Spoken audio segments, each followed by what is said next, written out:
Let's see if this is working.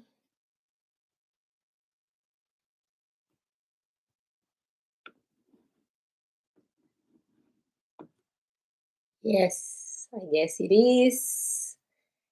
Um, Hello, lovely human beings. How's everyone going? I hope everyone is amazing. I can see we have hello, few people online. So let's get started. First, welcome. I'm Lily from Lily Energy Therapy, and I support souls all around the globe to that lives a very busy life to get reconnect to themselves and help getting their life back on the flow and without having to change their routine. And today in this powerful 999 portal, I will be sharing, we'll be diving into this something truly, truly fascinating. How our words can literally shape energy. And if you, so I'll be sharing the famous rice experiment from Dr. Masaru Emoto. Well, my own version of it, and to so you can see for yourself how powerful our words really are. So stay with me until the end because I promise you walk away with some insights of how to better talk to yourself and how you can better experience your energy. And if you're new here, don't forget to subscribe and like this video so more people can get this message. Okay, let's start. I will share my screen. Yeah, I think it's there. So I will be sharing this in a presentation format because that's how I've worked for so many years in the corporate world. But don't worry, this won't be a boring lecture, I promise. Okay. So let's start with a little bit of my history. Um, if you knew me before I became a holistic therapist, you'd probably know that I was a computer scientist. And this is a chat for another time, big, big, big chat. But before I became a computer scientist, I have always been a computer scientist. This is actually a picture of me when I was around 3 years old. But what I wanted to say is that I have always been passionate about science. And every kid is a scientist in some level, right? Um, my dad is an engineer, and when I was learning physics at school, I couldn't wait to go to his house and test all the laws of physics. And a few years ago, I came across this guy. Masaru Emoto was a Japanese researcher who studied how water responds to human intention. I won't show the documentary here because it's very, very big. But if you research Masaru Emoto experiment with water, there will be lots of YouTube videos. And he also wrote a few books about that experiment. And give you already the spoiler, he exposed the molecules of the water to different environments, different words and phrases to see how the molecules would behave. So these are some of the photographs. By exposing water to words, thoughts, and emotions, he demonstrated that water crystals form in harmony with love and gratitude and nice words, as you can see, and they deform with hate or anger. Can you see how dark and weird they are? Look at the you make me sick. It's very, very weird, right? Compared to the truth or wisdom. Um, and using the same principles, he also ran an experiment with rice and water. And if you research rice experiment, Masaru Emoto, you can also find the experiment in the internet. And then I thought, well, I do like science. I like to run science experiments, but unfortunately, I don't have a lab and I don't have a microscope, so I cannot do the photos myself, right? But the rice I can do. Um, the experiment consists in putting the same amount of rice and water in three different glasses. One glass you write thank you. Second glass you write you are an idiot or I hate you. And the third one you just leave empty. And every day you go there and say those words to those glasses. Remember, the idea is exposing the more you can the water to the words.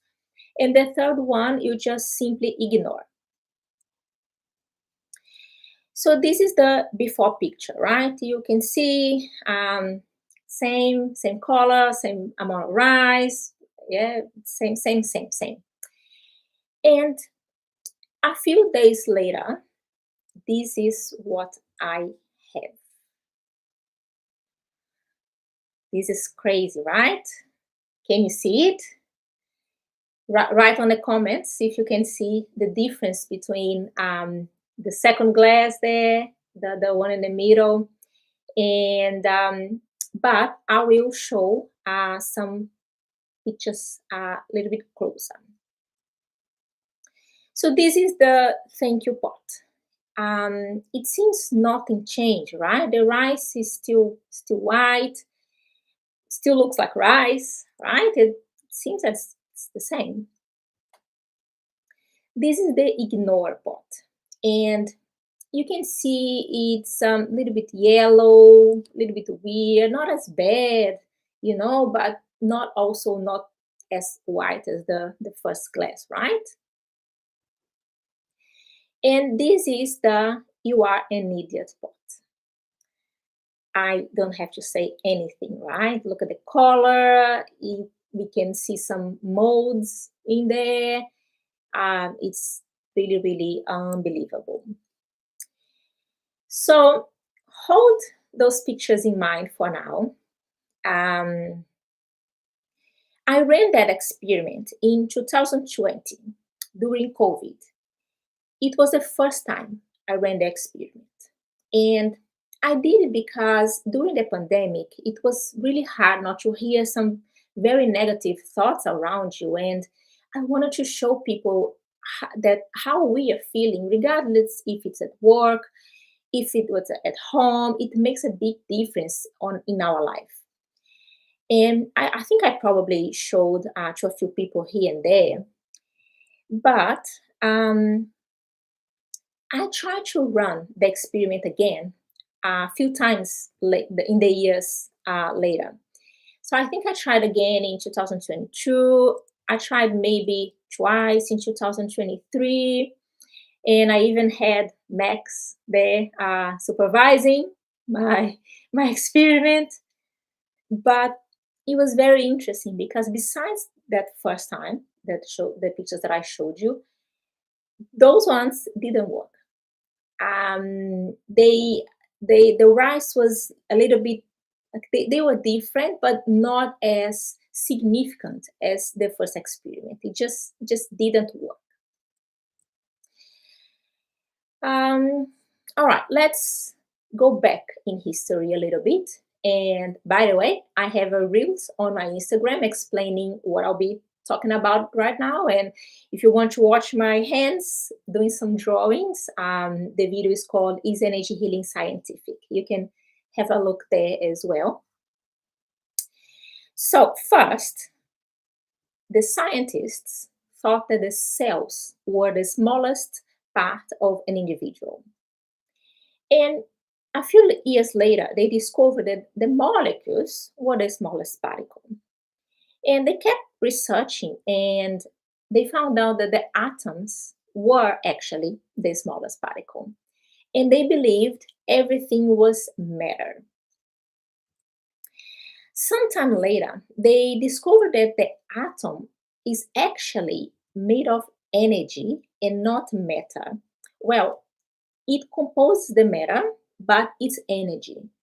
And they show that every atom that is composed by neutrons and protons in the core and spinning around them, we have the electrons.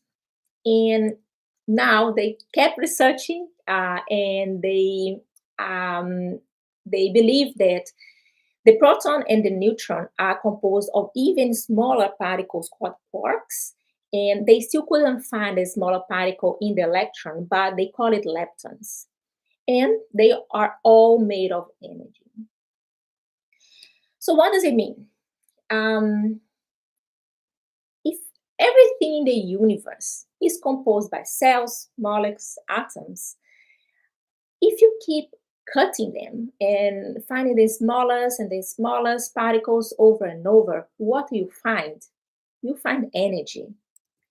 So at the end of the day, everything is energy. Everything is energy, or everything in life is vibration, as Albert Einstein said. And an energy emanates an electromagnetic field. If everything is energy, a chair is energy, internal organ is energy, a flower is energy, my coffee here is energy as well. But what about emotions?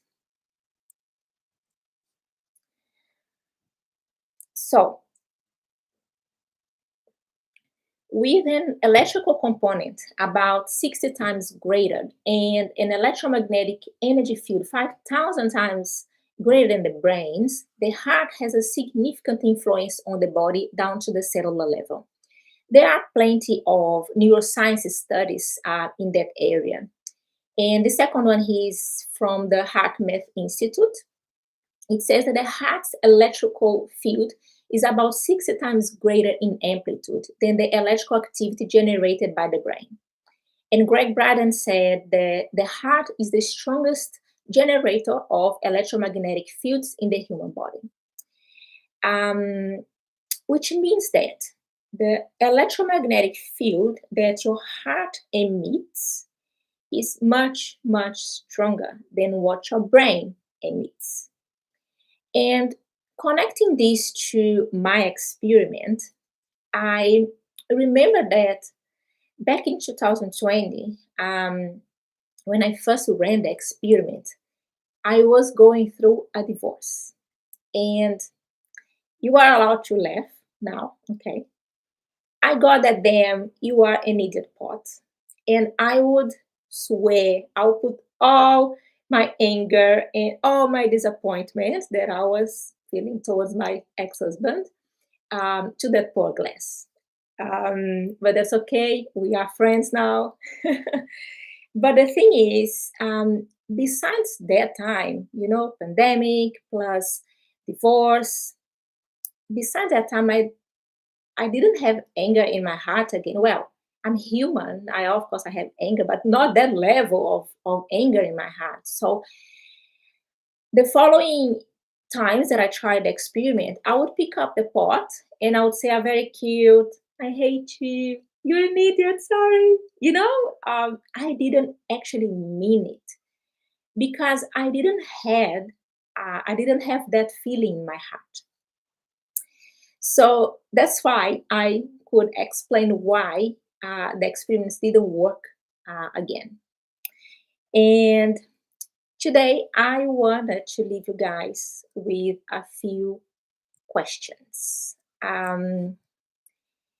First, everyone knows the human body is made of about 60 to 70% of water.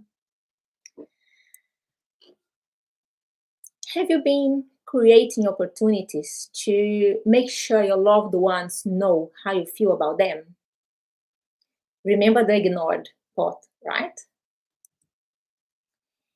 As a professional, have you been repeating that the economy is really bad and that's why you don't succeed?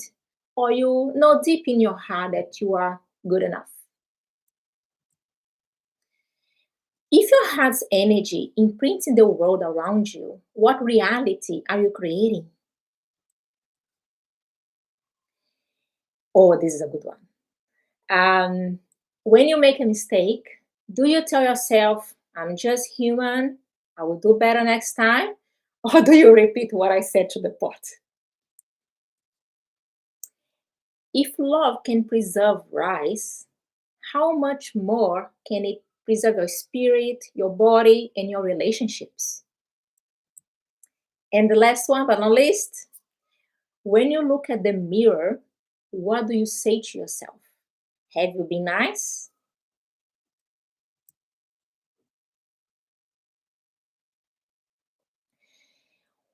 Always remember, what you say matters. It's not matter, it's energy, but it matters. And what you feel matters even more. The rice experiment isn't just about rice, right? It's like a mirror, and it shows us what we carry in our hearts. So if the rice could feel my emotions, imagine what our words and feelings are doing to ourselves and to everyone around us every single day, right?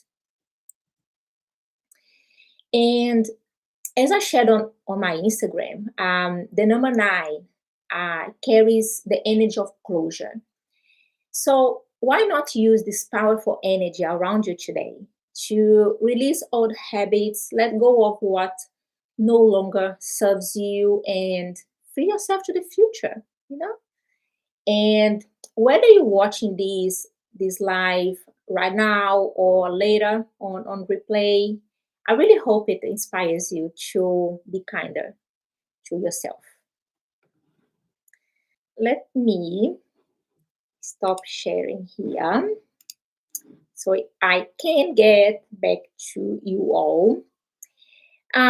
So if you'd like to know more about my work, just check the link in the description.